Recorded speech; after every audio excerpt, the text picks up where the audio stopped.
ನಮಸ್ತೆ ಮಿತ್ರರೇ, ಇವತ್ತೊಂದು ರುಚಿಕರವಾದ ಚಿಕನ್ ಫ್ರೈ ಮಸಾಲ ಮಾಡೋಣ. ಬಹಳ ಸ್ಮೂತಾಗಿ ಬರುವಂತಹದ್ದು.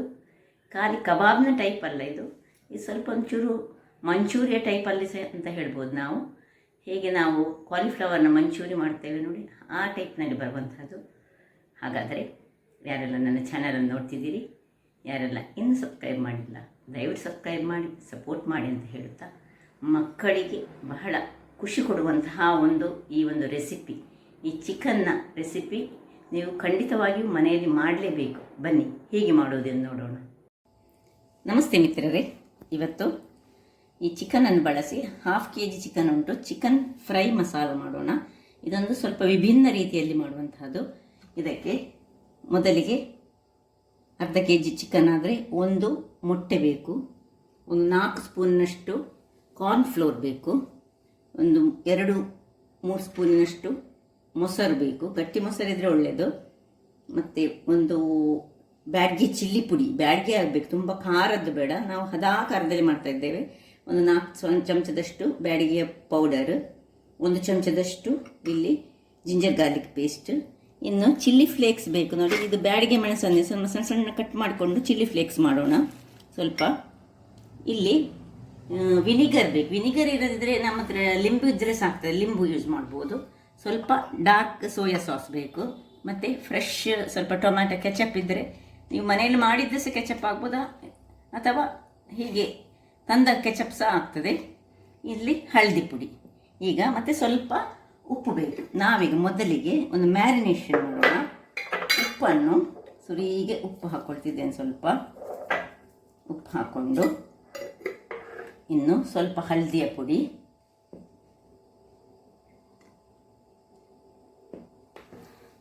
ಇಲ್ಲಿ ನೋಡಿ ಕರ್ಡ್ ಹಾಕ್ಕೊಂಡಿದ್ದೇನೆ.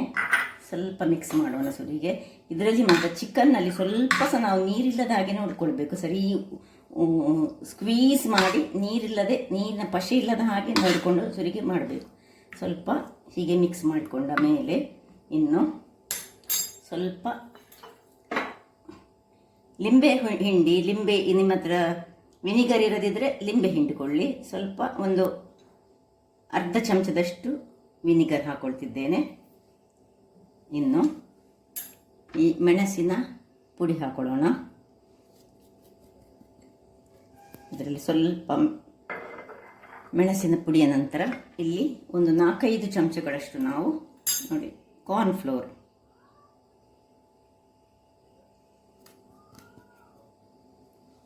ಇಷ್ಟನ್ನು ಹಾಕಿ, ಇನ್ನು ಜಿಂಜರ್ ಗಾರ್ಲಿಕ್ ಪೇಸ್ಟ್,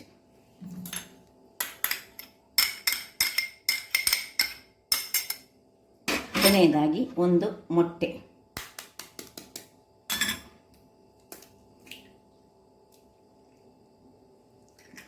ಹಾಕಿ ಇದನ್ನು ನೀವು ಕೈಯಲ್ಲಿ ಬೇಕಿದ್ರೆ ಗ್ಲೌಸ್ ಹಾಕೊಳ್ಳೋರು ಗ್ಲೌಸ್ ಹಾಕೊಂಡು ಮಾಡ್ಬೋದು ನೋಡಿ. ಅದಕ್ಕೆ ನೀರಿರಬಾರ್ದು ಹೇಳಿದರೆ ಅದಕ್ಕೆ ಯಾಕಂದರೆ ಮೊಟ್ಟೆ ಎಲ್ಲ ಹಾಕುವಾಗ ಅದು ಸ್ವಲ್ಪ ಚೆನ್ನಾಗಿ ಇದನ್ನು ಮಿಕ್ಸ್ ಮಾಡಿಕೊಳ್ಬೇಕು. ನಾವೀಗ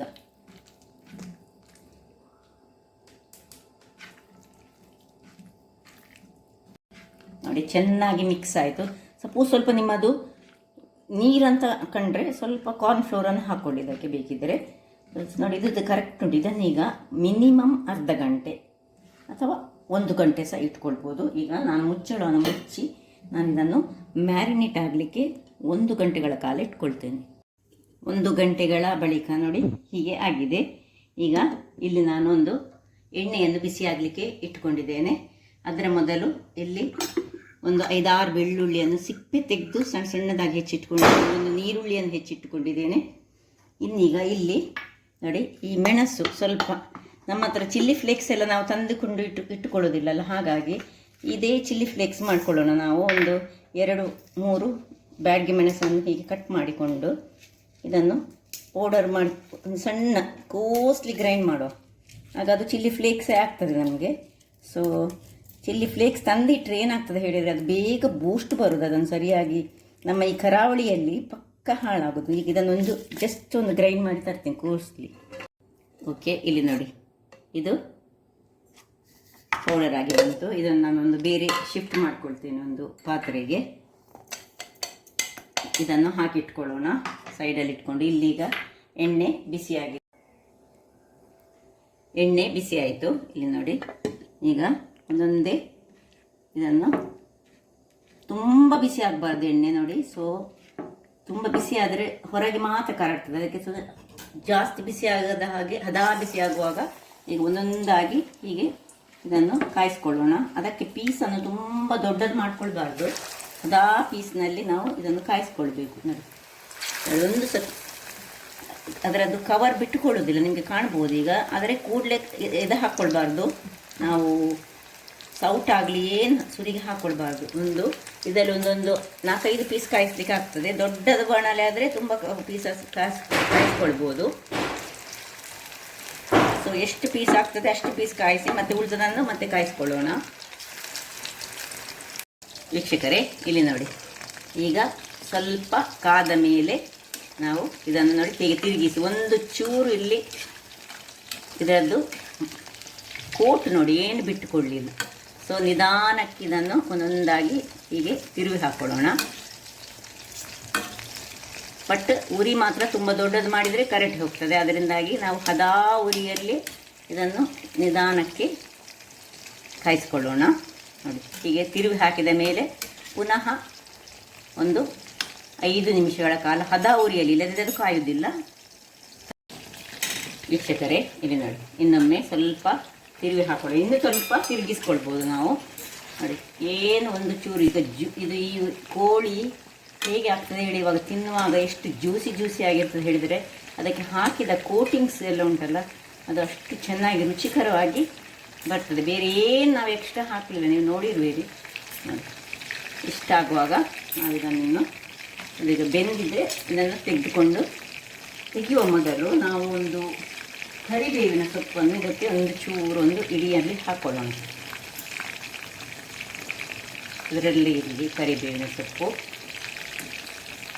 ಇನ್ನು ನಾವೊಂದು ಮಿಶ್ರಣ ಮಾಡಿಕೊಳ್ಳಿದ್ದು, ಖಾಲಿ ಇಷ್ಟೇ ಎಲ್ಲ ಮಾಡಲಿಕ್ಕೆ.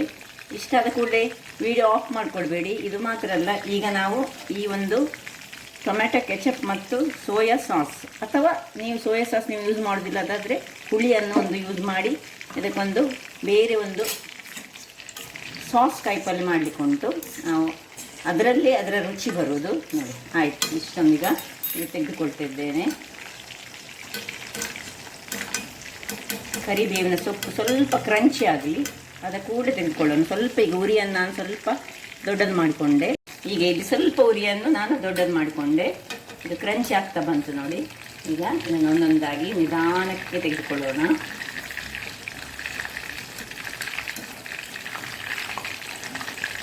ಸ್ವಲ್ಪ ಎಣ್ಣೆಯ ಕಸೆ ಇಲ್ಲದ ಹಾಗೆ ಮಾಡ್ಕೊಳ್ಳೋಣ ನೋಡಿ.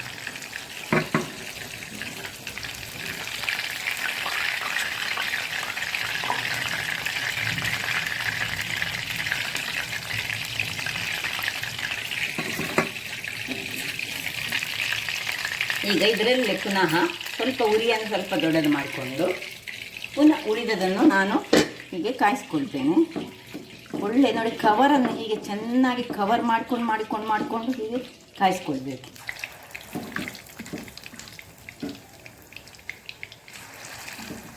ಆಗ ಸ್ವಲ್ಪ ಸಹ ವೇಸ್ಟ್ ಅಂತ ಆಗೋದಿಲ್ಲ ನೋಡಿ. ಇಲ್ಲಿ ಕವರ್ ನಾನು ಹೇಗೆ ಮಾಡ್ತೇನೆ ಹೇಳಿದರೆ, ಪ್ರತಿಯೊಂದನ್ನು ಹೀಗೆ ಇದಕ್ಕೆ ಕವರ್ ಮಾಡಿ ಇದರೊಳಗೆ ಹಾಕ್ಕೊಳ್ತಿದ್ದೇನೆ. ಅದರಿಂದಾಗಿ ಒಂದು 4-5 ಪೀಸ್ಗಳು ಒಟ್ಟಿಗೆ ಆಗ್ತದೆ. ಅರ್ಧ ಕೆಜಿಗೆ ತಂದರೆ ಸಣ್ಣ ಬಾಣಲೆ ಆದರೆ ಒಂದು 3 ಸತಿ ಮಾಡಬೇಕಾಗ್ತದೆ ವೀಕ್ಷಕರೇ. ಈಗ ಅದು ಕಾಯಿಲೆ ಎಲ್ಲ ಕಾದ ಮೇಲೆ ನಿಮಗೆ ತೋರಿಸ್ಕೊಡ್ತೇನೆ ವೀಕ್ಷಕರೇ. ನೋಡಿ, ಇದು ಸಹ ಆಯ್ತು ನೋಡಿ. ಪೀಸಸ್ ನಿಮಗೆ ಎಷ್ಟೆಷ್ಟು ದೊಡ್ಡದು ಬೇಕು ಅಷ್ಟು ದೊಡ್ಡದರಲ್ಲಿ ಮಾಡಿಕೊಂಡ್ರೆ ಆಯಿತು. ಸ್ವಲ್ಪ ಜಾಗ್ರತೆಯಲ್ಲಿ ನಾವು ತೆಗೆದುಕೊಂಡ್ರೆ ಆಯಿತು. ಎಣ್ಣೆ ಸ್ವಲ್ಪ ಸಹ ಇರಬಾರ್ದು. ಇದನ್ನು ಆಫ್ ಮಾಡ್ಕೊಳ್ತಿದ್ದೇನೆ. 3 ಸರ್ತಿ ಇದು ಸಹ ಬ್ಯಾಚ್ ಆಯಿತು ನಮ್ಮದು. ಇದರಲ್ಲಿರುವ ಈ ಎಣ್ಣೆಯ ಪಸೆಯನ್ನು ಸರಿ ತೆಗೆದುಕೊಂಡು ಇದರಲ್ಲಿ ಹಾಕೊಳ್ಳೋಣ. ಈಗ ಇದನ್ನೀಗ ಈಚೆ ಶಿಫ್ಟ್ ಮಾಡ್ತಾ ಇದ್ದೇನೆ. ಎಣ್ಣೆಯನ್ನು ಇಲ್ಲಿ ಒಂದು ಪಾತ್ರೆಯನ್ನು ಇಟ್ಕೊಂಡಿದ್ದೇನೆ. ಪಾತ್ರೆಯನ್ನು ಇಟ್ಟುಕೊಂಡು ಇದು ಬಿಸಿ ಆಗಲಿಕ್ಕೆ ಬಿಡೋಣ. ಅಷ್ಟೊತ್ತಿಗೆ ನಾವು ನೋಡಿ, ಇದು ರೆಡಿ ಆಯಿತು ನೋಡಿ. ಏನು ಚೆನ್ನಾಗಿ ಬಂದಿದೆ ನೋಡಿ, ಎಲ್ಲ ಜ್ಯೂಸಿಯಾಗಿ ಉಂಟು. ಇನ್ನು ಅದನ್ನು ಬಹಳ ಚೆನ್ನಾಗಿ ಮಾಡಲಿಕ್ಕೆ ಈಗ ಇಲ್ಲಿ ನಾನು ಒಂದು ಬೌಲ್ ತೆಗೆದುಕೊಂಡು ಅದರಲ್ಲಿ ಸ್ವಲ್ಪ ಒಂದು 5 ಚಮಚದಷ್ಟು ನಾವು ಈ ಟೊಮೆಟೊ ಸಾಸನ್ನು ಹಾಕ್ಕೊಳ್ತಿದ್ದೇನೆ. ಅದರೊಟ್ಟಿಗೆ 5 ಚಮಚ ಬೇಕು ನಮಗೆ ನೋಡಿ. ಇನ್ನು ಸಾಧಾರಣ ಇದರಲ್ಲಿ ಒಂದು ಅರ್ಧ ವಾಸಿ ಬೇಕಾಗ್ತದೆ. ಇನ್ನು 1 ಚಮಚದಷ್ಟು ಡಾರ್ಕ್ ಸೋಯಾ ಸಾಸ್ ಇಷ್ಟನ್ನು ಹಾಕಿ ಇದನ್ನು ಚೂರು ಕಲಡಿಸ್ಕೊಳ್ಳೋಣ. ಇದು ಸ್ವಲ್ಪ ಮಂಚೂರಿ ಮಾಡಿದ ಹಾಗೆ ಆಗ್ತದೆ ನೋಡಿ. ಇದಕ್ಕೆ ಸ್ವಲ್ಪ ಬಿಸಿ ತಣ್ಣಗಾದ ನೀರನ್ನು ನಾನು ಹಾಕ್ತೇನೆ.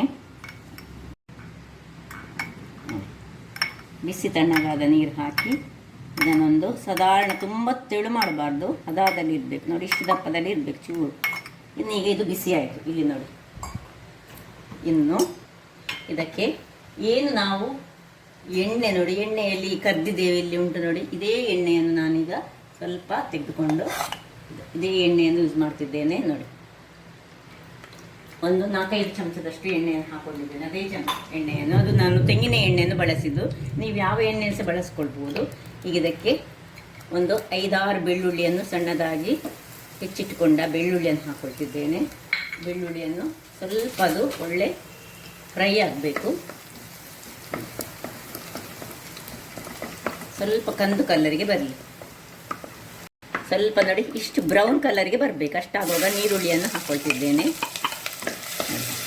ಅದರ ಪರಿಮಳ ನೋಡಿ, ಸ್ವಲ್ಪ ಆನಿಯನ್ ಬ್ರೌನ್ ಕಲರ್ಗೆ ಬಂದರೆ ಅದರ ಪರಿಮಳವೇ ಬೇರೆ. ನೀರುಳ್ಳಿ ಸಹ ಹಾಗೆ ಒಂದು ಬ್ರೌನ್ ಕಲರಿಗೆ ಅದನ್ನು ನಾವು ಎಣ್ಣೆಯಲ್ಲಿ ಫ್ರೈ ಮಾಡುವಾಗ ಅದು ಬಹಳ ಸೊಗಸಾಗಿ ಬರ್ತದೆ ನೋಡಿ.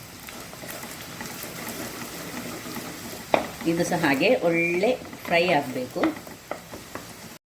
ಆನಿಯನ್ ನೋಡಿ ಇಷ್ಟು ಫ್ರೈ ಆಗುವಾಗ ಈಗ 1 ಚಮಚದಷ್ಟು ಬ್ಯಾಡಿಗೆ ಮೆಣಸಿನ ಪುಡಿಯನ್ನು ಹಾಕ್ಕೊಳ್ತಿದ್ದೇನೆ. ಅದು ಸ್ವಲ್ಪ ಆ ಹುಡಿ ಇದರಲ್ಲಿ ಫ್ರೈ ಹಾಕ್ಕೊಳ್ಬೇಕು. ಒಳ್ಳೆ ಫ್ರೈ ಆಗಲಿ. ಅಷ್ಟಾಗುವಾಗ ಇನ್ನೀಗ ಅದನ್ನ ಸಣ್ಣ ಉರಿ ಮಾಡಿಕೊಳ್ಳಿ. ಸಣ್ಣ ಉರಿ ಮಾಡಿಕೊಂಡು ಈ ಚಿಲ್ಲಿ ಫ್ಲೇಕ್ಸನ್ನು ಇದರಲ್ಲಿ ಹಾಕ್ಕೊಳ್ಳಿ.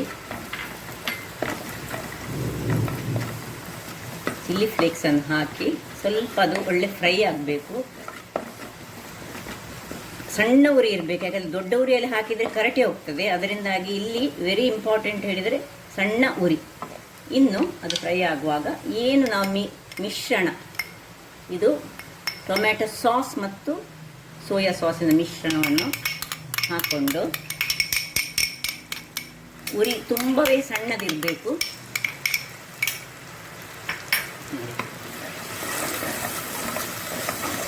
ಇದು ಸ್ವಲ್ಪ ಮಂಚೂರಿಯ ಟೈಪಲ್ಲಿ ಬರ್ತದೆ, ಚಿಕನ್ ಮಂಚೂರಿಯ ಹಾಗೆ ಆಗ್ತದೆ ಇದು. ಇನ್ನು ಈ ಏನು ನಾವು ಮಾಡಿಕೊಂಡಿದ್ದೇವೆ ಇದರಲ್ಲಿ ದಂಟನ್ನು ತೆಗೆದುಕೊಳ್ಳೋಣ. ಇದರದ್ದು ಇದನ್ನು ನಿಧಾನಕ್ಕೆ ಹಾಕ್ಕೊಂಡು ಸ್ವಲ್ಪ ಸಾಸ್ ಮಾಡಿಕೊಳ್ಳೋಣ. ಹೀಗೆ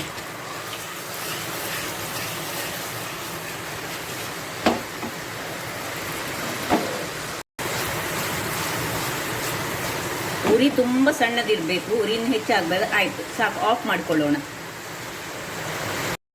ವೀಕ್ಷಕರೇ, ಈಗ ಸರ್ವ್ ಮಾಡೋಣ. ನೋಡಿ ಏನು ಚೆನ್ನಾಗಿ ಬಂದಿದೆ ಹೇಳಿದರೆ ಅಷ್ಟೇ ಜ್ಯೂಸಿಯಾಗಿ ರುಚಿಕರವಾದ ಒಂದು. ಒಮ್ಮೆ ನೀವು ಮಾಡಿದರೆ ನಿಮಗೆ ಗೊತ್ತಾಗ್ತದೆ ನೋಡಿ. ಈ ಒಂದು ಮಸಾಲ ಉಂಟಲ್ಲ, ಅದು ಅದಕ್ಕೆ ಒಂದು ಟೇಸ್ಟಿಯನ್ನು ಕೊಡುವಂಥದ್ದು. ಒಂದು ಟೈಪ್ ಆಫ್ ಈ ಮಂಚೂರಿಯ ಹಾಗೆ ಇದು, ಆದರೆ ಇದು ಬೇರೆ. ನಾವು ಮನೆಯಲ್ಲೇ ಸುಲಭ ರೀತಿಯಲ್ಲಿ ಮಾಡುವಂತಹದ್ದು. ಮಕ್ಕಳಂತೂ ಬಹಳ ಖುಷಿ ಪಡುವಂತಹದ್ದು. ಒಮ್ಮೆ ಮಾಡಿ ನೋಡಿ ಅಂತ ಮಕ್ಕಳು ಇನ್ನೊಂದು ಸರ್ತಿ ಅದನ್ನೇ ಮಾಡಿ ಅಂತ ಹೇಳ್ತಾರೆ. ಅಷ್ಟು ಟೇಸ್ಟಿಯಾಗಿ ಬರ್ತದೆ. ಮತ್ತು ತುಂಬ ನೋಡಿ ಸ್ಮೂತ್ ನೋಡಿ, ಹೇಗೆ ನೋಡಿ ಜ್ಯೂಸಿಯಾಗಿ ಉಂಟು. ನೋಡಿದ್ರಲ್ಲ, ತಿನ್ನಲಿಕ್ಕೆ ಸಹ ಅಷ್ಟೇ ರುಚಿಕರವಾಗಿದೆ. ಹಾಗಾದರೆ ನೋಡಿದ್ರಲ್ಲ ವೀಕ್ಷಕರೇ, ಒಂದು ವಿಭಿನ್ನ ರೀತಿಯ ಚಿಕನ್ ಫ್ರೈ, ಅಂದರೆ ಚಿಕನ್ ಮಂಚೂರಿಸ್ ಅಂತ ಹೇಳ್ಬೋದು ನೀವು ಹೇಳಿದರೆ. ಯಾಕೆ ಹೇಳಿದರೆ ಅದಕ್ಕೆ ನಾವು ಸಾಸ್ ಹಾಕಿದ್ದೇವೆ, ಡಾರ್ಕ್ ಸೋಯಾ ಸಾಸ್ ಹಾಕಿದ್ದೇವೆ. ಹಾಗಿರುವಾಗ ಈ ಟೊಮ್ಯಾಟೊ ಸಾಸ್ ಮತ್ತು ಡಾರ್ಕ್ ಸೋಯಾ ಸಾಸ್ ಅದಕ್ಕೊಂದು ಬಹಳ ರುಚಿಯನ್ನು ಕೊಡ್ತದೆ.